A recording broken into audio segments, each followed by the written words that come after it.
Hi everybody, my name is Jeremy Siskind. I'm the author of the Jazz Piano Fundamentals series, as well as the Jazz Piano Fundamentals series, as well as playing solo jazz piano. And I've got a concert coming up. I'm playing a recital, a lecture recital, because I am fancy, in Southern California, October 19th. You're all invited. I'll put some information on it, but I was asked to give a lecture recital called something like A Brief History of Jazz Piano. And I made a PowerPoint. I thought about which tunes I wanted to include, and had this nice concert of about 15 songs. And as I was practicing it, I realized that there were no tunes by any women, and I think that's a problem. I think we could certainly look at the history of jazz piano and look at the incredible men, and there's many of them who changed the course of jazz history. But I think representation is important. And so I decided to to add a couple of pieces by women. And part of the reason I'm making this video, other than to just congratulate myself and pat myself on the back of what a great ally I am, is to draw attention to this book, which is called New Standards, 101 Lead Sheets by Women Composers. It's edited and compiled by Terry Lynn Carrington, one of the great modern drummers and now a great modern activist. This is a great resource for for just finding really great music, but especially this kind of setting where you want to make sure to include some representation. And so I ended up choosing two pieces. Of course, I was looking for pieces by pianists. I was looking for pieces by really influential pianists, and I was also looking for pieces that would be relatively playable. There were some great pieces that I looked at by some of these artists that were more designed for groups rather than solo piano, or were just a little bit more modern or compositionally involved. So I found some that were more in lead sheet form and that I really liked, and so I wanted to share them with you, hoping that maybe it'll inspire you to play some of these pieces. So the first one is a piece by Marian McPartland. I'm a big Marian McPartland fan. I got to be on Piano Jazz back in the day, and she was incredibly lovely to invite me and then to host me. And this is a lovely tune called Time and Time Again. This is a pretty traditional tune. I'm skipping, they wrote out an introduction that I don't think is really necessary.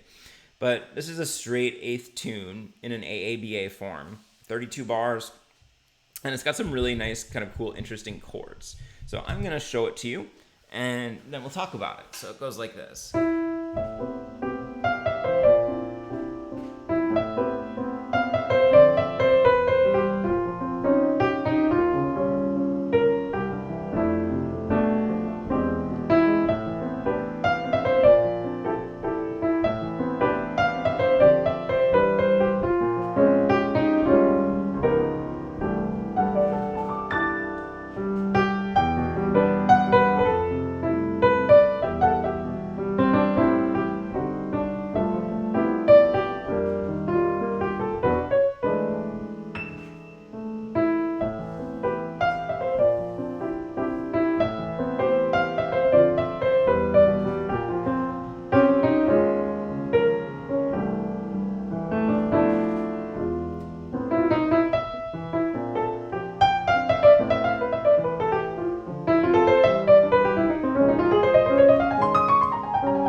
nice tune, right? I really like how she is often straddling the line between modal and tonal.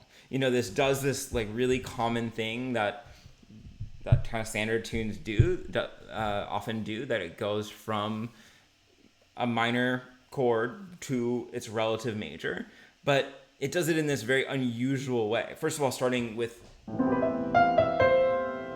an Aeolian sound, right? That's not the kind of minor chord that we would usually have in this position. And using a lot of the white keys chords that would like go with, for instance, the C pentatonic.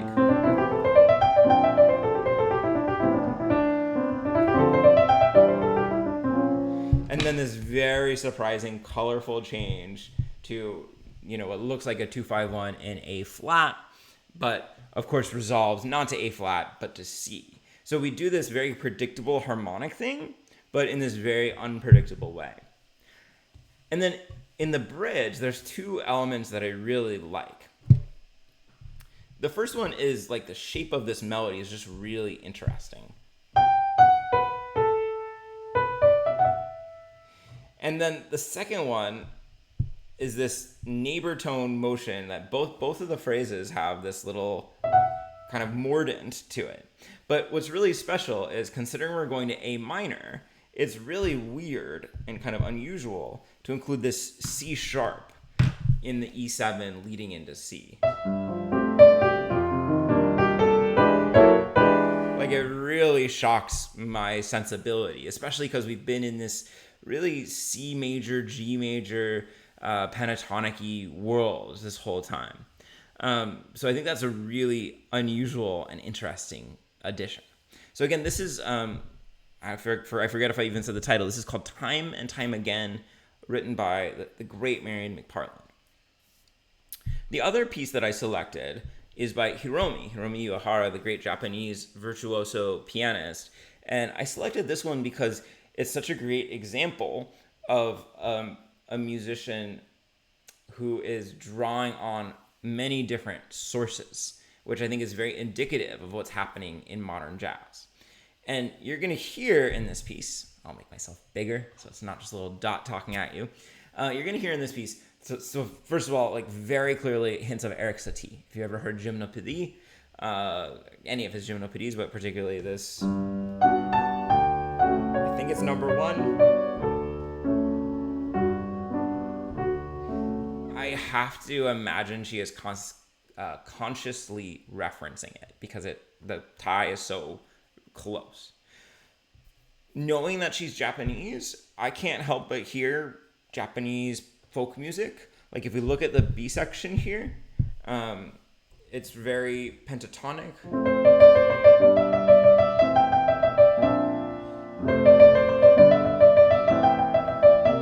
Right, like that feels very, very pentatonic, almost like Japanese folk music to me. And then there's this element, I'm not sure what to call this at letter C. It's this kind of, it sounds like an anthem. Not exactly a pop anthem. It almost sounds like a child song anthem. It's like this very simple vocal melody that you generally, I don't think, would associate with jazz. Sounds like this.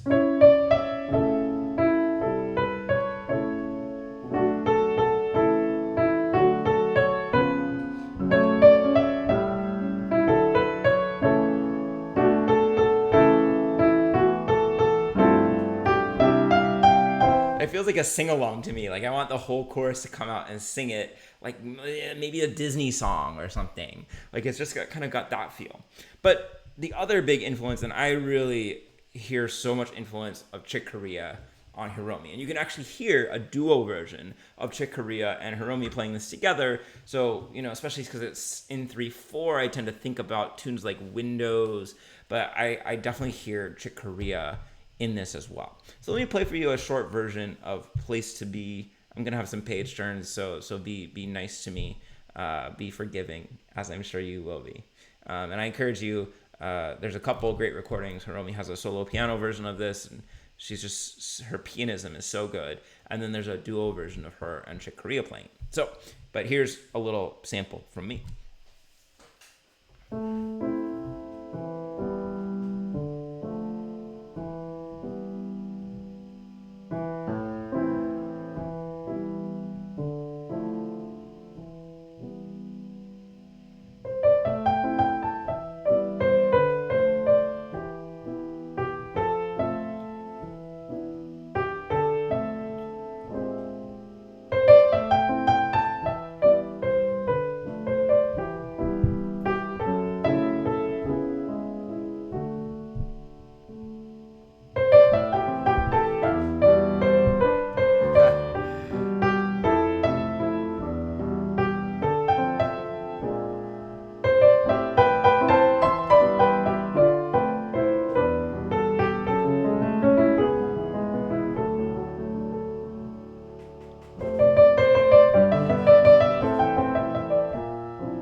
back to this DS you're about to see come up on the screen.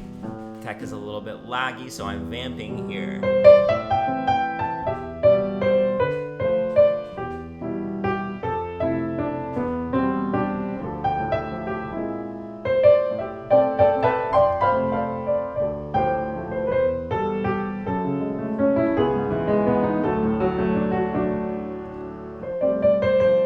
That's where we go to the coda.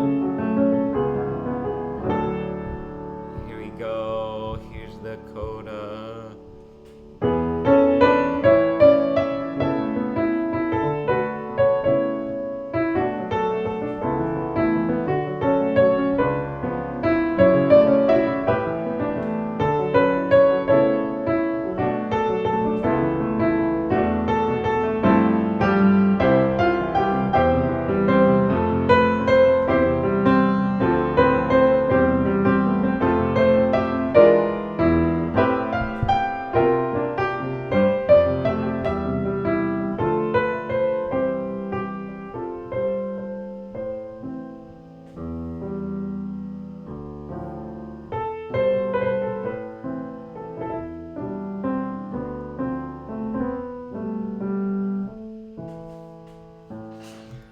All right, I know the chart's not the clearest and it's a little bit laggy, so thanks for your patience. But get your own chart. Check out this book. I don't make any money from it. New Standards, 101 Lead Sheets by women composers. They did a really nice job compiling them, and I think it is important for the next generation that we represent a diverse array of musicians with what we play. All right, thank you for watching. If you have watched this far, name your favorite female jazz musician in the chat. Take care, everybody.